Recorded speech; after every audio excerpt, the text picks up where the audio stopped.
folks, it's Omishade Bernie Scott from the Black Girl's Guide to Surviving Menopause.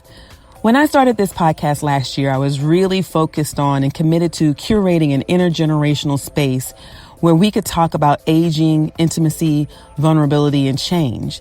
And I also was centering my own story. The story of my mother, the story of my grandmother, the story of my aunties. I was motivated by my own lived experience as a cisgendered Black heterosexual woman born and raised in the American South. So while I am motivated by my story, I also want to explore the multiple truths of aging and menopause in an inclusive way that doesn't further marginalize or oppress people who don't identify as women. Menopause does not happen just to heterosexual cisgendered women. There are people who identify as femme, gender non-conforming, or non-binary who want to access this space and be a part of the story. I'm really excited to share with you the interview that I did with my dear friend Mo George. Mo is a New York native, activist, philanthropist, amazing person who wanted to share their story with me from their perspective as someone who identifies as queer, as someone who identifies as butch, as someone who identifies as lesbian. I think you're going to enjoy this conversation. We both are 1960 babies, so we share this generational footprint and this moment to talk about what this looks like. This is Omishade Bernie Scott. Welcome to the Black Girl's Guide to Surviving Menopause, introducing Mo George. Hey, Omi. How you doing? I'm hanging in there. I can't complain. I'm so glad that you and I get to have this conversation because, you know, you're like one of the very first people I asked, hey, man, if I do this podcast thing, will you be willing to be interviewed? And you were immediately like, hell yeah. Yeah, that was a no-brainer. So I'm really appreciative. And I want folk to know how we met before I start asking you questions. So I met Mo in the 2015 or 2016 at the BOLD, which is Black Organizing for Leadership and Dignity retreat. And you had gone through the director's cohort, right? Mm-hmm. Which cohort? Were you in the 2015 cohort or the 2016 cohort? 2015, I think. Okay, then I met you in 2015. And for folk who are not familiar with BOLD, BOLD is this national leadership, somatic practice, grounding, learning, fellowship space for Black organizers from across the country. And they bring folk together in cohorts. And then in your cohort, you learn all manner of things about yourself and how you move in the world as an organizer. And they also give you tools to help you, especially having the two different tracks. They give tools for directors who are responsible not only for leading large organizing campaigns, but they also have staff and people who they're supposed to be supporting and developing stronger relationships with and whatnot. And you also need a space that's Black and safe, like a Black ass, safe ass space. So that's how we met. And we met that retreat, and at the retreat is when all manner of shenanigans goes down, because that's when people get their bold names. It's, you know, it's very much, it's like camp at that moment where people are enjoying themselves and we're remembering all the things that we learned. And we're also meeting some people we haven't met before. And what's your bold name, Mo? So the first one was Mo Truth for You. Uh-huh. That was the first one. And then the second one was the White People Whisperer. That's right. That's right. The White People Whisperer. It's like, Mo always talking to white people. Listen, you got to get them together and be like, I was like, one of us got to gather them. Somebody got to do something with them. Well, I know you're not White People Whispering right now. So, and at any rate, so we connected then, and we just like stayed connected. But I definitely know that our relationship got deeper when we went to Panama. Right? Yeah. Oh my God. Such a beautiful time. Yeah. And so we, again, were with a group of badass Black organizers and activists from across the country. And Carissa Lewis, who is the executive director of C2, formerly known as the Center for Third World Organizing, started this fellowship program for folk who were just like, look, I'm tired. Like, I'm tired of doing the organizing. I'm tired of doing the advocacy. I'm tired of doing the activism. I'm tired of being in these streets. I'm not going to stop, but I'm tired and I'm crispy and I need a break. And Big so time. like, word, I'm going to take y'all out of the country. You ain't got to do nothing but show up at the airport with your passport and the ticket that we purchased for you, get on the plane and come where we send you to. Yep. And we got sent to Panama and Mexico together. Yeah. Yes.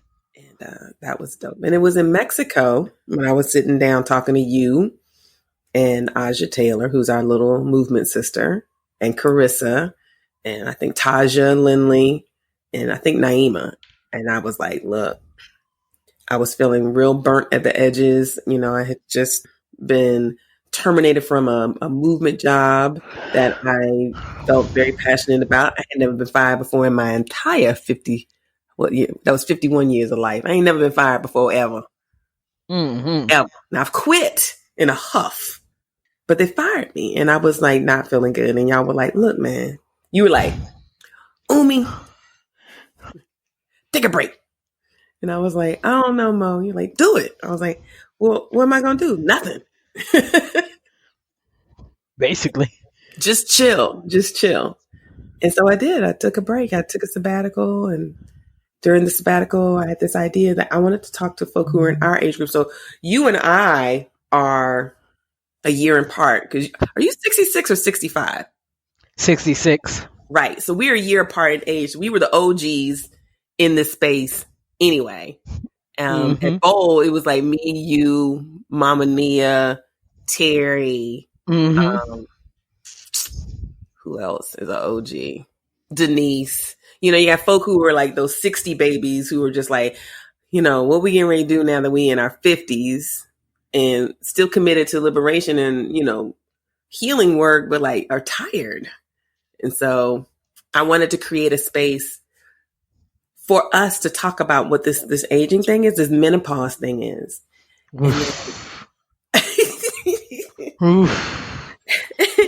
But before I start asking you like hella questions, I really want the folk to get to know you, Mo. So tell us a little bit about yourself. Tell us your story. Like, where did you grow up and where your family's from? Like, what, all of that. So for me, I was raised in the Bronx, the top end of the Bronx, uptown, on 229th Street, the borderline of the Bronx and Mount Vernon. And, in public housing up there. I was raised by my grandmother. I was with my grandmother from the time I was 6 months old until she passed when I was 41. Yeah, about 41 she passed. And that time, the projects aren't, the projects and public housing is a community. People forget that even now it's a community. It's a community of folks that raise you, that look out for you, and very much had that feel, and still kind of has that feel when I go up there now to visit. I still have friends who still live there. And my grandmother who raised me is West Indian. She and my dad and my aunt and uncle were born in the Virgin Islands, in St. Thomas specifically. Mm-hmm. And I was almost raised in St. Thomas. I've been going to St. Thomas since I was 6 months old. Every summer, I spent every of my summers until I was 17 in St. Thomas. Like, I didn't know what it was to spend a summer in New York. And there, I was actually put in summer school. So I learned to cook, I learned to knit, I learned to sew. You know what I mean? Hold on, wait, back up. You know how to knit and sew, Mo? I know how to knit and sew. Okay, I'm mad. I'm real mad. I'm big mad right now. And I'm gonna need you to knit me some shit at some point. Yeah, I can knit and sew. Yep. Sure enough.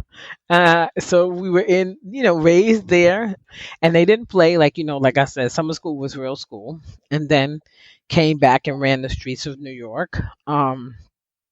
As I got older, I grew up a little rebellious, and I think a lot of that was attached to me coming to terms with my sexuality. I realized pretty early on that I was attracted to women. I think I probably was like maybe about 7 or 8, but I Mhm. didn't have any reference in my household, right? There was nobody that was openly gay. So, I often felt different with a lot of the friends that I was hanging with, but none of them made me feel different. They was just like, that's just Mo. Mhm. But I think me coming to terms with that made me I was a little rebellious towards my grandmother. I went to school when I wanted to. I wound up selling drugs on the side. And then I met a mentor who basically put me on the pathway to go to college. And I sort of met her, not sort of, I met her after a fight that I had gotten kicked out of school. And she was like, "Why are you doing all of this? Sign yourself out of school and go take your GED," which I did. And then wound up going to college. I went to the State University of New York College in New Paltz, upstate New York. And the one thing I remember is when she put me on the bus to go to New Paltz for my first day, she was like, "The person I put on this bus, I don't want to be the person that comes off this bus." Okay. And I took that seriously. And when I got on campus, like it was a whole new world. And I saw people doing like different community service, like the Black Student Union, the African Women's United, student government. And I was just intrigued by meeting all these Black folks that was leading these clubs and finding out my history. And because you lived in the projects, and when I grew up in the projects, basically it was diverse, right? There's my grandmother actually was the first Black family in the building. The building is 15 stories tall and 17 apartments to a floor. So it's a huge building, but it was everybody in it. So now I go upstate to school, and I'm thinking that, wow, this is a Black campus. Then I go in the classroom and I don't see no Black people. Then I realize, oh, this is really not a Black campus. It's Where only is the New difference. Paltz geographically? Where is New Paltz It's in the mid Hudson. It's in the mid Hudson region. So it's like halfway between, say, the Bronx, really where I was, and Albany. So Oh, if okay. you go upstate New York towards Albany, towards Binghamton in Canada, it's exit 18 on the New York State Thruway. Got it. So it's really sort of in the beginning, but it's also a different world than the projects, right? And it was the first place that I went to that you heard, like I heard white people use the word nigger to us derogatory. Right? Because it was like, hey, wait. Like they were talking directly to folks. Yeah. Like with anger, we say, hey, that don't happen in the projects. What's that about? You know what I mean? Like, exactly. Like what? And then there was like protests, and everybody got involved. As a result of just some racists. There was a cab station there that was actually run by one of the grand poopers or whatever the heck they call them of the Ku Klux Klan, and basically the students ran the cab company out of town, basically, because that's how they made their money with students. So students just boycotted them and took the other cab service till they went out of business, or they went to another part. They stopped doing that. So all of that led me to like learn around community service and giving back and the whole nine. And that kept me in school, right? Because I really wasn't like focused on school, but I did enough to make sure that I stayed active. So I got C's and occasionally B and A's in like Black study classes that I liked. But I started doing community work, then got into organizing kind of backwards because a friend of mine invited me to be part of NYPIRG, New York Public Interest Research Group, and they were doing surveys to preserve a lake. So they were like, she was like, "Oh, you want to make some quick money, and then you in college, you ain't making no money. You What need year to." was this? This was 80. I started college in 86. Yeah. I got academically dismissed, went to a 2-year school, and then came back to finish the 4-year school that I started in. So when I was in school, she was like, "Oh, come take these surveys with me." And I was like, "What?" And she was like, "Yeah." And she was like, "Yeah, it's to preserve the lake." And I was like, "Hey, I'm from the projects. I like lakes. Let's do it." So started going around her. You know what I mean? I didn't know. I like lakes. I didn't know it was organizing. I just was like, "Hey, I seen a lake. It looks pretty. We don't have those in the projects. Let's." So as we are as we're going and we're like doing the surveys, and then they had scheduled the town hall and the whole night, the whole process. Never did I know that that was organizing. I just knew it was fun. I was like, oh, this is fun. And then we won the campaign because they were trying to dump oil in the lake or something like that. And we won. I was like, oh, this is dope. Still didn't know sort of around organizing. Left school, right? Graduated and started working in a bank, in Chase Bank, as like customer service. And the same friend of mine, Yadira, who got me to organize with NYPIRG, saw me and was like, yo, what are you doing working here? And I was like, Sally Mae. Sidebar, I think PIRG is a part of everybody's organizing history. Like legit. Yeah. I don't know not one person who didn't at some point either organize for PIRG or was approached by PIRG to be like, don't you want to do some organizing? That's right. Yeah. It cracks me up. I mean, that's right. I mean, it's no way that you're organizing New York. The NYPIRG isn't the initial way you got connected to organizing. Mm-hmm. So this same sister, the same person says, hey, Mom. So this person, she comes into the bank and she's like, what are you doing? You're like, what are you doing here? And I'm like, yo, Sally Mae, you know what I mean? Needed. I was like, Sally Mae need her money. What do you mean what I'm doing here? You know, I had to pay back them student loans, right? So I was like, Sally Mae need her money and I needed a job, and an aunt of mine's worked at Chase. So she kind of like helped me get in there, and I was just doing customer service. So I started out as a temp, and then they wound up hiring me, and I was just doing customer service there until she came in, and she was like, I was like, well, where do you work? And she was like, oh, I work at 1199. I work at the union. And I was like, oh, what do you do there? She was like, remember the stuff that we were doing at NYPIRG? And I was like, wait, what? Wait, that's a real job? And she was like, yeah, right. I was like, wait, that's a job? And she said, yeah, it's a real job. And, because I thought that everybody that was working, like you said, that was working with PIRG was like volunteers. I didn't know like they were actual organizers and it never dawned on me. So I was like, she said, yeah, I do that as the union, right? I bring people into the union from various hospitals. So she was like, she gave me her card and she was like, hey, if you ever want to get out of here and come check it out, let me know. So this is the time where Chase and another bank in New York called Chemical was merging. And I wasn't, and they were going to let people go. And I'm like, this isn't my career. I don't want to be here a long time. So they was going to keep me because I was cheaper labor and let somebody older go. And I was like, yeah, no, I'm out of here. Let me call a friend of mine. This is like early 90s, mid 90s. This was, wow, what year was that? Because I left, like I said, I left Newport's, came back. So now we're probably up to like 94. Got it. Yeah, because I started at 1199 in 94. Yeah.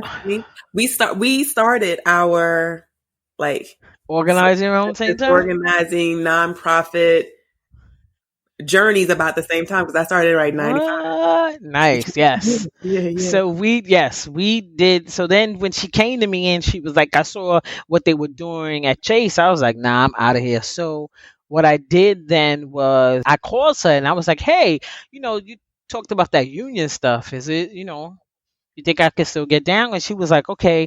She said, they're not hiring for organizers right now. She said, but they're hiring for temps to do like admin work. And she said, once you in, you in. So I said, okay, let's do it. So I took a admin position and worked in the legal department as an admin assistant.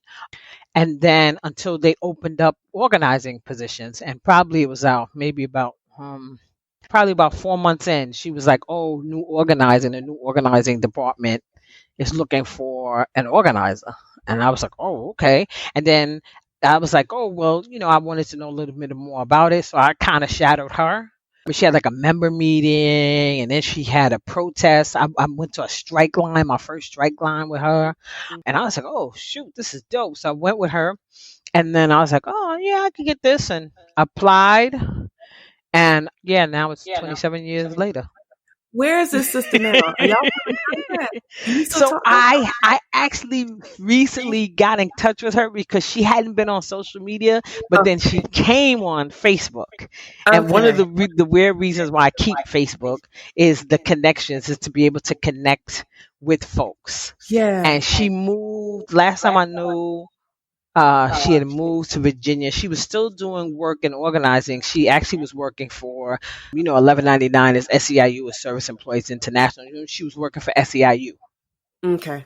I'm glad y'all reconnected, because they're Yeah. the people who came into our lives, kind of put us on the right path to kind of like, I mean, I cannot imagine you, Mo, being a bank executive by any stretch of the imagination. So to like think that you were working at Chase, and if this sister had not come back into your life and been like, nah, you know, that thing we was doing, you want to do that, and that you also follow that. So I find that really interesting. I think a lot of people, we had those, I don't know, almost like guardian angels who were like, hey, the thing that happened with me is that a brother who I worked with at Shaw University, at UNC Chapel Hill, started working for this leadership development program for young people who wanted to go into nonprofits doing social change work. And he was like, I think you should come work with this. And I was like, what is it? And he was like, it's called Public Allies. And I was like, what is that? And he was like, I promise you, Public Allies is dope. You can do training, leadership development. You can help these young people figure out like what they really want to do. Do you want to do it? I was like, all right, word. And it's because of Daryl that I started doing this work. Fun fact. It's a fun fact. When I started working at Public Allies in North Carolina, Michelle Obama was a director of Public Allies in Chicago. What? Yes. Nice. There were 6 Public Ally sites, and North Carolina was one of them. Milwaukee was one, Chicago, San Jose, DC, Delaware. And I remember when we were going to have an all-staff retreat, and everybody was like, you need to meet this sister named Michelle. Michelle is the bomb. Her staff is the bomb. There's some badass organizers who've been doing stuff. They're amazing. And I was like, okay, word. And so we went to an all-staff retreat, and I met Michelle Obama. And they were like, yo, and her husband's an organizer too. His name is Barack. I was like, oh, word. And that was 1995. 1995. You just don't know like how your world. Yeah, Pat. She was the executive director of Chicago, and then the other person who I worked for was the ED here.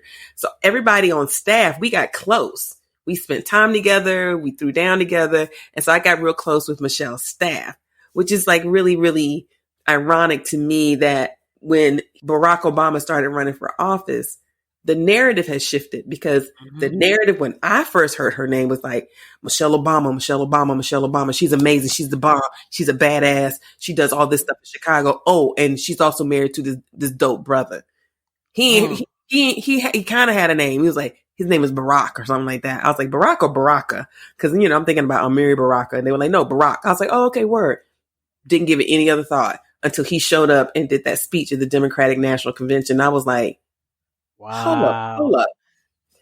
I think I know who this cat is. And then he ran for office, and I was like, wait, this is crazy. So anyway, not to go down a rabbit hole around our journeys to doing social justice work, I want to ask you some more specific questions about this. You knowing when you were little that you were attracted to girls, and then what was coming out for you? Like, did you come out in the 80s? Did you come out when you were in high school? Did you come out in New Paltz? Like, what was that process like for you? And also coming out in a West Indian family. Oof. So, you said woof. Oof. Yeah. So my coming out story was crazy because I actually didn't come out to anybody, because to me, the most important person for me to come out, and the one person I feared the most, was my deeply religious grandmother. Right? She was whose opinion I cared about most. And I really didn't care. Not that I didn't love my family members, because I did, but I just, like, she was whose opinion that I cared about most. So to me, she was the one that I wanted to talk to, and the one who I was afraid to come out to. So I was in college, came home from school one year. It was like the year before I graduated, and we were having a family reunion. And my grandmother didn't go, but it was like my brothers and sisters and everybody went. And then I brought the girl I was dating to the family reunion on the bus. And my family members were all like, my brothers and sisters was like, yeah, that makes sense. Right. And still didn't come out to them. And then that was the same year I decided to just tell my grandmother, because I had been on campus. I had, like, this was my first real girlfriend, and I decided to tell her. And we were in the house, and I told her, I said, listen, I like girls. And it was really scary because, like, no matter what my age is, I couldn't come home from college and be in her house and not to go to church on Sunday. Because on Sunday, she'd be like, tap, tap, tap, tap. Excuse me, you going to church? And she wouldn't be going. She didn't care how old I was. You went to church. And I'm like, okay, I'm going to church. Mind you, I live way up in the Bronx, and my church is way in Harlem. She didn't care about all that. So she was like, if you're going to come home and stay in this house, you got to go to church. You going to church. Right? Don't worry about me. You going to church. So so that's what I did. So to be able to tell her this was like nerve-wracking. And what folks don't realize is that the person whose approval you want the most is the hardest person to come out to. And their reaction literally defines your world, right? So if it's a rejection from the person you most hold dear, it affects you in ways that people just cannot imagine, because it is an internalized rejection. Yeah. You know what I mean? Yes, that's heavy. An internalized rejection. You just grab hold of it and you just hold on to it. When that happens, no matter what happens, you're never enough, because the one person who you see at the time that validates you as a person has rejected you. And, a lot of the times, especially if you come out younger, you don't know the tools to help you work past that. Like, I'm just learning those tools, and we in our 50s. So, you were basically saying, like, you knew that when you came out to your grandmother, not only the grandmother who raised you, but your West Indian grandmother who loves Jesus very much. This was going to be a process. Yes, it was going to be a process, because I was like, I was ready for it. I was like, I'm going to get all kind of Bible quotes. Honestly, did not think it would go well. And I was prepared for that. I was like, this is not going to go well. Thank goodness I'm at college and I could just go back to school. So I told her, and I said, the girl that you hear me, talking to on the phone, the girl is my girlfriend. And, I said, so I'm gay. And she went, oh, in her beautiful West Indian self, she said, oh, you're a he, she is what they call you. Say it again. A what? He, she. A he, she. Oh, put it together. He, she. So I said, yeah. Okay, guess so. And defining word, she goes, I don't care. You're a child of God, and you're my child. And that defined my life. Why am I crying? Yeah, I get emotional too. Yeah. Oh my God. Well, like, what a beautifully sweet thing to say, and it could have gone like so far to the left, right? And you'd be like preparing yourself to like not have a relationship with this person who was so important to you. That's such a sweet thing to say. Yep, sure enough. It was touching, and I understood it even more because years later, my cousin came out. And my cousin, which is my grandmother's sister's daughter, came out. And my aunt called my grandmother and was reeling about my cousin coming out. And, I don't want all that shit in my house, and carrying on. And I remember my grandmother, lacing into her, like, why would you do that to your child? That's not your child no more. That's not your child. So you're just going to throw your child out in the street? Like that you're going to carry on like that with your child? And she went ham on my aunt for what she did to my cousin. And she was like, you better go find that girl and bring that girl back in your house. And 2 days later, my cousin was back in the house. And my aunt had apologized. because my Ooh. grandmother was like, that ain't for you to judge. You ain't no judge. God is the judge. Because my grandmother had the beautiful, and this is why I tell people to this day why I actually don't fellowship in a house of worship. My grandmother knew the word. She didn't know man's interpretation of the word. Mhm, She knew mhm. the word, and she knew that regardless that we are all God's children, and if you're rejecting me in the name of God, then you're saying that God made a mistake. And your grandma's like, and God don't make no junk. And God don't make no mistakes. So So whatever you are, that's what you were supposed to be, that's what you're and supposed to you'll continue to be a child of God. So I was determined to live my life out, do. I love like no more closet, and do what I could do to make sure that other people could live their life out too, right? And it was based that I knew even now that she's gone, I still know that she's watching over me because it. doors Hmm. and things open that I know I'm not smart enough to do. But yeah, that defined me, and I've never been in from that. I love it. Well, as somebody who I identify as cis hetero and I identify as an ally, and I have such deep, deep, loving relationships with so many amazing queer folks.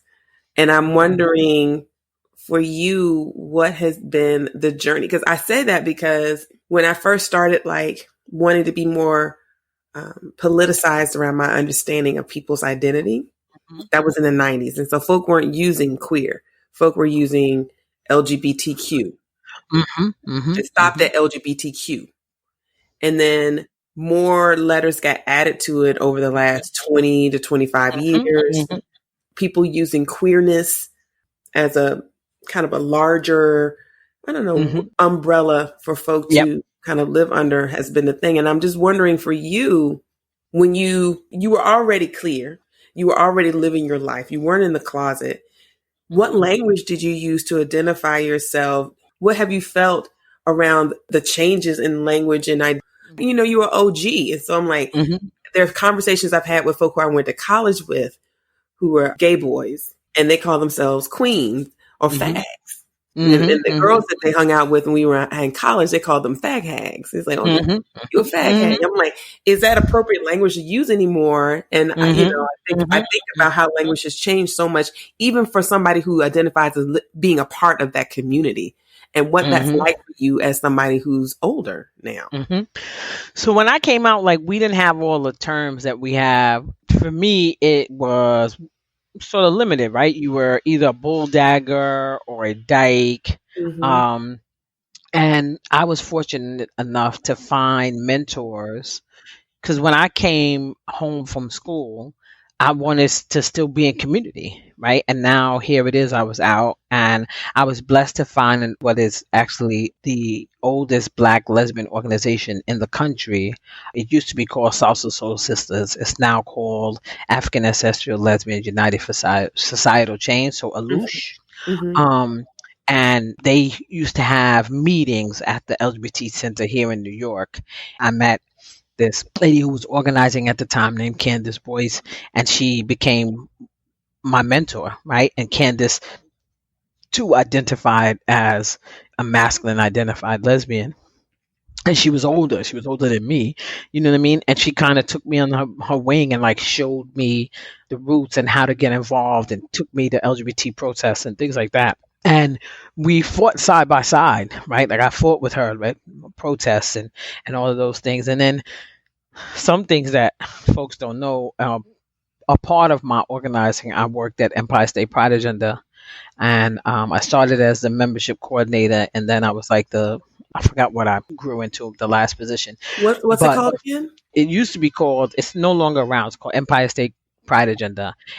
And as what ESPA is known for, it was started for, and it accomplished to win marriage equality in New York City and state.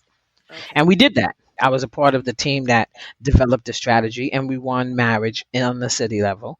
And I got to train numerous people. And one of the people I got to train was Edie Windsor. And Edie Windsor was the first person to sue the United States government around marriage equality because her and her partner. And then she was one of the couples that were a part of the lawsuit that won marriage equality across the country.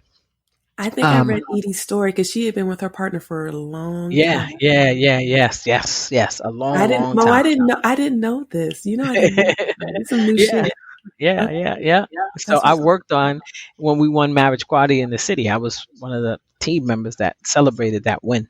I don't like people who don't know, but I don't share the story as much as I probably should. But Mm, so I say that to say now looking at the way young adults are coming up and being able to self-identify themselves like them, they, them, and mhm, all the other letters to me makes me feel proud because I feel like I had some part in opening the door just a little bit and mhm, little bit more in order for people to feel comfortable enough mhm, to know that they kind of identify, right? So now instead of being a bulldog or a dyke, now they're stud, aggressive, or masculine centered lesbians, and all these other terms that folks use that actually wasn't the language used when I was coming up. It was just like, people were like, "Oh, you a bulldog," or "Oh, you a dyke," and I was like, "Yeah, that's actually not offensive to me because mhm, that's what I am, right? Like, mhm, that's not a dagger. Like, try something mhm. else. Like calling me black.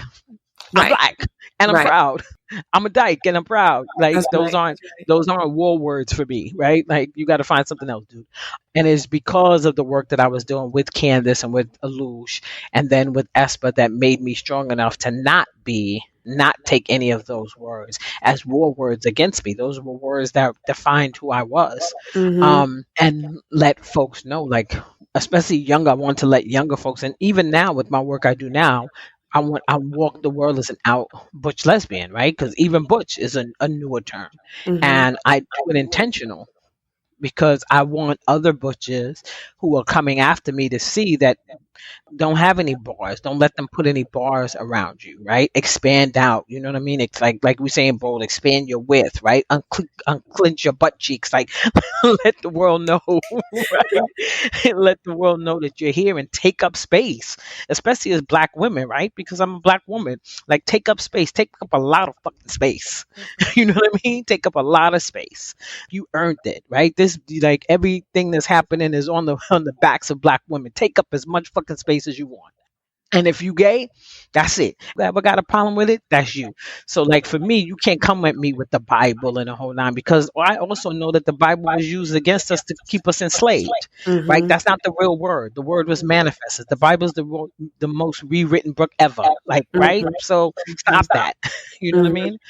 So for me, it's really a sense of pride now when I see young adults self-defining. I'm gonna be honest, I have a hard time keeping up with all the names, so I try, and I don't want to be disrespectful. So I tell people from the get go, like, listen, I'm sorry, I don't want to misgender you, so can I just call you Mo? So now, even now, when you go around and people ask preferred gender pronouns, I tell people Mo. Right. Mo. And I Mm-hmm. tell people I don't get offended by he or she because I've been called he so much in my life that I'm a 54. I'll be arguing with people all day for everybody that calls me she. I mean he. You know what I mean? I I mean I do. done had the cops call me on me in the bathroom. I done had all kind of horror stories. And I'm just too old now, right? I'm like, look, I just want to pee. I don't care if it's a he. I don't care if it's a he bathroom, a she bathroom. A Right. toilet is a toilet, right? The toilet doesn't care whose ass is sitting on it, No, it right? doesn't. The toilet And you isn't going. shouldn't Oh my either. And you god! shouldn't So either. you facts exactly. So and I tell people like, yo, when the toilet cares, then y'all should care, For right? real. If the toilet don't care, mind your business. Then you should chill out. Well, Exactly. this actually leads me to this other question. So you talk about Candace. So you have talked a lot about these mentors, these people Mm-hmm. that have been like critical Mm-hmm. this journey you've been on. Mm-hmm. Do you ever recall having conversations with OG queer mentors about aging or menopause? Has Ooh, anybody ever hell no. Hell no. I mean, hindsight is 2020, I'd have been like, could y'all tell me what this is? Because right now I'm sweating under my left titty. Okay, tell me why I can't not sweat. Stop sweating under the left tit. Like, tell me why that's happening. Please, God. Somebody, Please tell me. anybody. anybody, and it's just one side, Lord. How does that happen? Why, Lord? Exactly. Somebody help me, please. You know what I mean? And then I Oh, meet this yeah. wonderful, wonderful woman that I'm in a relationship with, Yeah. right? Who is Yeah. younger than me. I'm 54. Monica's 41, and she's very much like, you're going through menopause. And I'm like, what the fuck is that? Right. Right. Like, Right. what? Meno Right. who? And why are we pausing? What does that mean? What does that mean? What does that mean? Because my grandmother's not here, right? Because that's who Mm. I would want to have ushered me. And then not only is my grandmother not here, my grandmother has passed, my dad's passed, my two aunts have passed. It's Mm. really my siblings and my And you're cousins. old, and you're older. Yep. So you're figuring this all out essentially. Yeah. There isn't anyone to be like, oh, you know what I mean? Like to say to my cousin who is so I'm God bless him, next month I'll be 54, and my cousin is 55. She turned 55 in January, and she's my point of reference Okay. because there's nobody above that. So me and her are talking about, and we're only what, a year and change, year and a half apart, Yeah. right? Yeah. And I'm calling her like, about the one tit problem, right? Like, is that Enough happening? titty. Yeah, is that happening to you? And she's like, yeah, but more so under my underarms, and we bantering, and I'm like, and then you know what I mean? And then I'm like, oh, my period's here, then it's gone, and then it's came back, and then it's gone, and then it's like, oh, Right. hey, girl, and then I'm like, I thought you was gone. Like, come on, these eggs are scrambled. Enough. Folk who've not seen you, and I, I'm going to share, of course, your Yes. picture in the promo. Mo is very serious about their clothes. Mo is very serious about their presentation. It's a whole ass production. So I Yeah. can imagine you having on your suit, you got your tie, you got your hat, you boom, And a pad. out, you ready, and a And a pad. Like, could you just go? Could you just Yeah, I gotta stop, and then I'd be like, I gotta be right back because I'm hemorrhaging, go? Jesus. right? I'm hemorrhaging. Then I gotta go to the men's bathroom, right? And already you go to the men's bathroom in the store and you close the door, they automatically think you boo booing, right? Uh-huh. And then I gotta stand there to change my pad or my tampon. Like what kind of crazy like? And then I gotta come out of there and fix my tie. What do you feel like are the conversations that you wish you had, not only with your grandmother, but with some OG queer mentors around where you are right now? I actually wish that they could have told me what this means. Like, what does it mean? Because there are larger ramifications for when a woman stops having her menses, right? And then as you get older, your body is also open to other things, susceptible to other things when you stop having your menses, right? Yeah. I mean, I'm blessed that my partner is a nurse. So she has been able to usher me in from a medical perspective, like, oh, this is why this is happening, and that's why this is happening. So, like, when I wake up and I'm drenched in sweat, and I'm like, where'd that come from? Because when I went to bed, I was freezing, Yeah. right? Or what's happening under the left tit? Why is it just there? You know what I mean? Like, why am I sweating on one side? What is that about? Right. And basically just telling me, like, literally when I started having like the night sweats and then the flashes during the day, and I was like, nah, I'm not feeling well. And and I'm telling her, and like I said, she was like, yeah, you're going through menopause. I was like, well, I just went to the doctor. She didn't tell me. I was like, she didn't tell me. So the next time I go to the doctor, I'm talking to the doctor, and I'm like, yo, what the hell? And she was like, literally, no lie, Umi. She was like, oh, I thought you knew. So I'm saying to myself, well, how the hell do you know? Like, why would I know? Why would I know? Like, it just it feels like it like went from one thing to another thing overnight. Exactly. It really does. Sometimes, there are people who maybe have a gradual thing, but I like you, I felt like I went from one thing to like all of a sudden having hot flashes. I was like, well, am I sick? Like, what's up? What's really good? So exactly. I also wonder, like, outside of the physical things, which are real, what it's like for you now, in thinking about aging, like, Mm-hmm. how is this for you? Like, we talk so much about being OGs.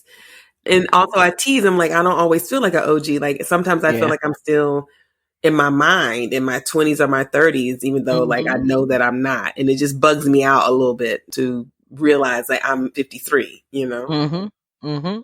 Yeah. So for me, the one thing I think it does, and that's good and bad, is that it makes you acutely aware of age in a way that you're not aware of it when you're younger.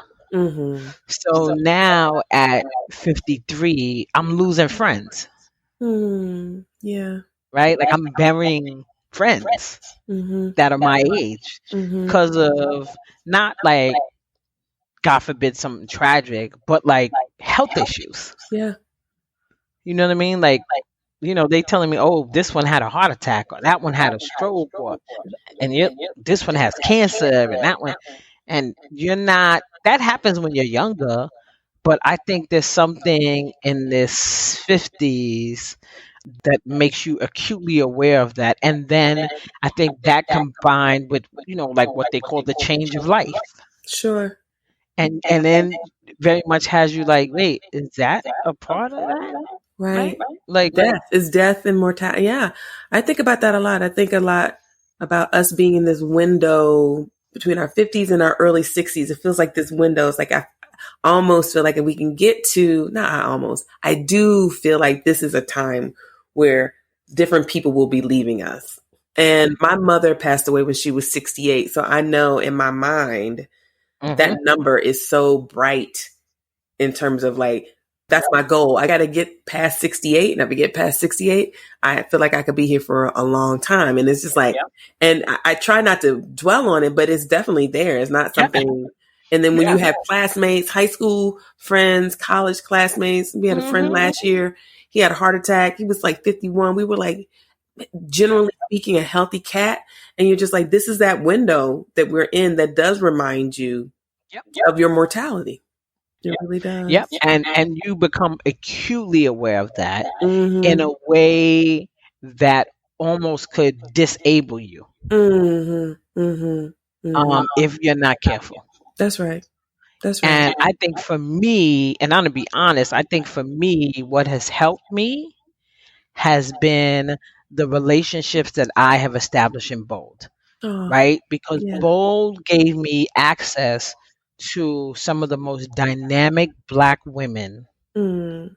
that I've ever met, and that I get the beyond pleasure to call friends. Mm-hmm. So yourself, Carissa, Aja, Terry, you know what Mm-hmm. I mean? I mean everybody, Neva, Alicia, Denise, my old Lisa, like, I mean, the list goes on and on and on of these amazing women, right? That Mm-hmm. that rage and age Mm.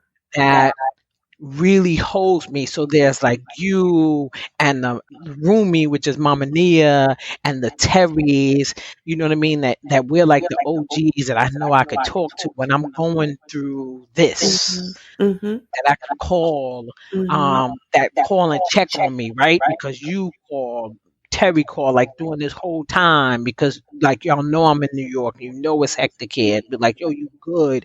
And then there's the Ajas and the Carissas, right? Who are like these rays of light who call too, but be on a whole different energy. Like, yo, nigga, you good? You know what I mean? What we doing? You know what I mean? Yeah. Which is what I need too.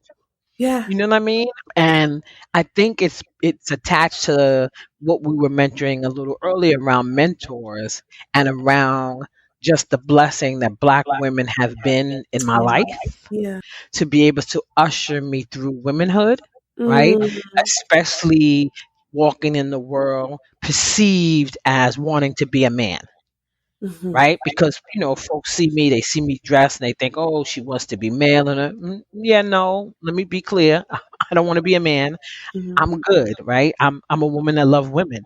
And, to me, to have women in my life who, accepted that because there are a lot of other women who don't, and there are even more men who don't, especially, being in community and doing the work we do and loving on the community hard, to then have people of the community being so like aggressive towards Yeah. you around sexuality that actually 99.999% of the time had absolutely nothing to do with them. Like Right. I'm no threat to you, dude. And if I'm a threat to you, then you need to question your own manhood, right? Right. Because Like, what's up? What's going like, on? right, like that's not just because my girl is fine, that doesn't take away from you from you and your girl, right? That fear is a big thing. That fear that has been planted inside of us from white supremacy and patriarchy and misogyny, to look at someone and then that fear, they don't want to show fear, so they show anger.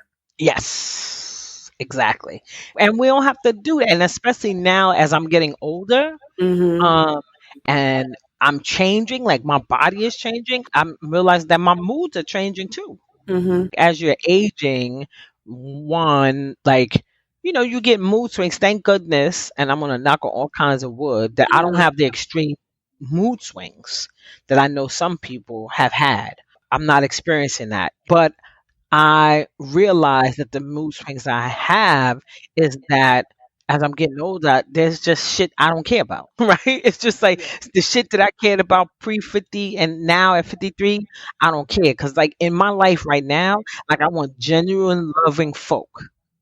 So, like, there's some people who fell by the wayside who I've known years and years and years, but that's how that goes because the 53 Mo and the 23 Mo, two different people. Yeah.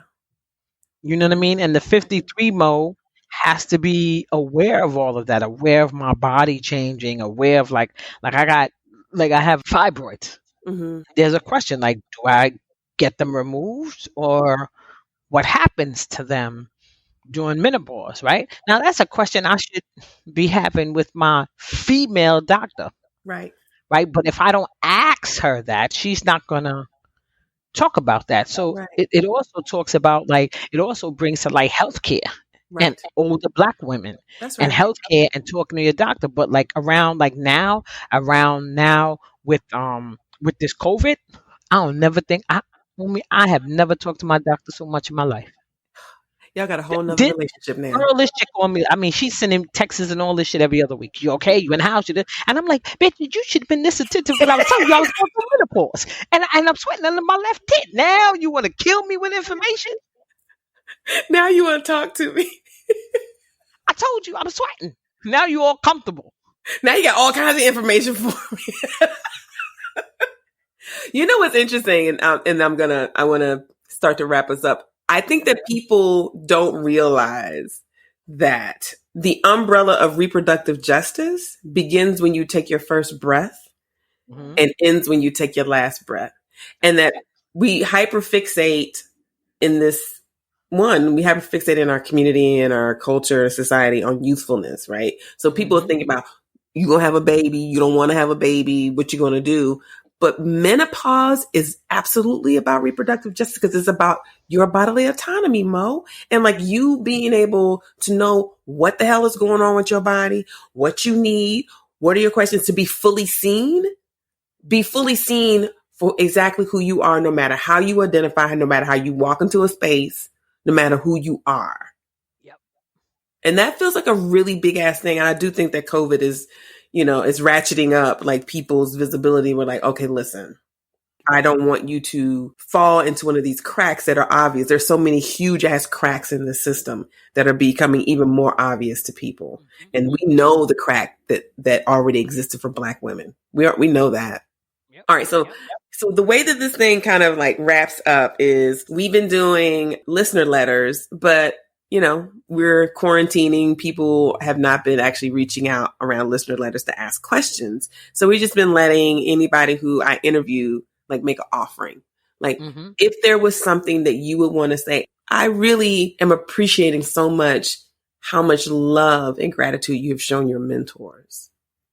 So if you were going to make an offering either to these elder sisters who looked out for you, or these younger folk who are coming behind you around being able to be who you want to be, claiming your identity, what would that be? What kind of offering would you want to make to the guide? So I think it would be an encouragement. It would really be an encouragement to live fuller, right? So for me, I came out, I think I was 21 or something like that, but I knew way before that. And I think that I would have come out earlier. And even after I came out, and I lived, if I had to go back, I would have lived a little louder when I was younger. Mm-hmm. And I think what I would offer up is an encouragement to people to be unafraid to live a little louder and not be afraid of, like I was saying before, taking up space and not being afraid of the angry Black women in the room or all of these, connotations that they have around what it looks like when Black women claim space. So for me, it really would be an offering, one of, first and foremost, of mentorship to anybody else who's going through this, who can say, hey, I would love to be able to, I walk in the world as a out Black lesbian. I would love to be able to talk to somebody who's gone through this. So there's that offering. And then just a real sincere and heartfelt thank you, because the mentor that I had, Candace Boyce, has transitioned. Another one, Regina Shaver, she's transitioned. So a real sincere thank you to them. And I know that, that they're watching over me somehow, but a sincere thank you to them of seeing something in me that helped push me forward.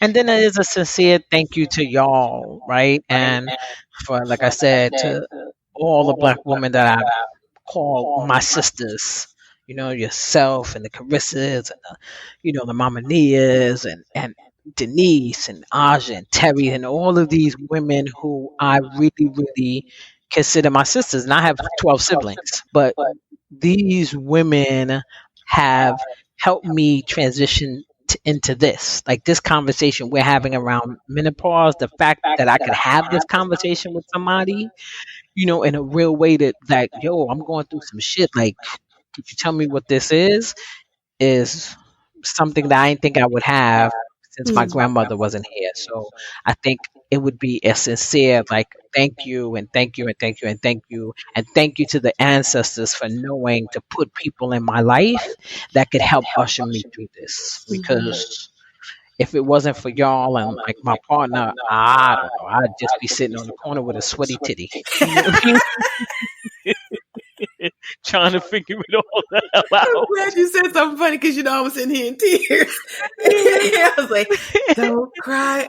Hysterical vision of you sitting on the corner in New York with a sweaty left tip. Just sweat right here. In a tie. Being like, angry. They're like, yo, what's up with this person? Like, what's this person? What does this mean? What does this mean? Yeah, you know what I mean? So that would be what I offer up. It's just literally heartfelt, sincere thank yous. Oh, this is perfect. Thank you. Thank you so much.